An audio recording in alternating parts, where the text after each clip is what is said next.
Hello guys, আসসালামু আলাইকুম। আশা করি সবাই ভালো আছেন। আমাদের ল্যাপটপ বা ডেস্কটপে অনেক সময় স্লো করে, নতুনের মতো কাজ করে না। তো আমরা সহজেই ল্যাপটপ বা ডেস্কটপকে নতুনের মতো করতে পারি। আমাদের ল্যাপটপ বা ডেস্কটপে জাঙ্ক ফাইল তৈরি হয়। সেজন্য আমরা এই জাঙ্ক ফাইল ল্যাপটপকে স্লো করে দেয়।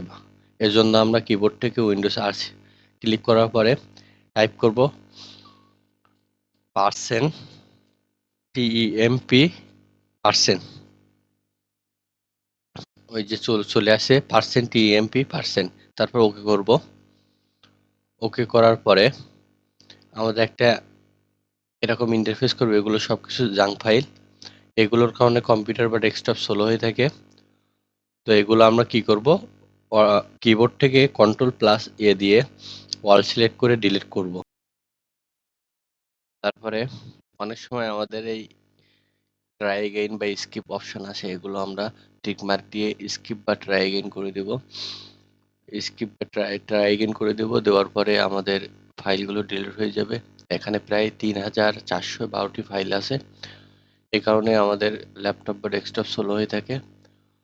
তো যাদের ভিডিওটা ভালো লাগবে সবাই শেয়ার, সাবস্ক্রাইব, ফলো দিয়ে পাশে থাকবেন। আর এমন এমন ইন্টারেস্টিং ভিডিও পেতে আমার চ্যানেলটাকে অবশ্যই সাবস্ক্রাইব করবেন।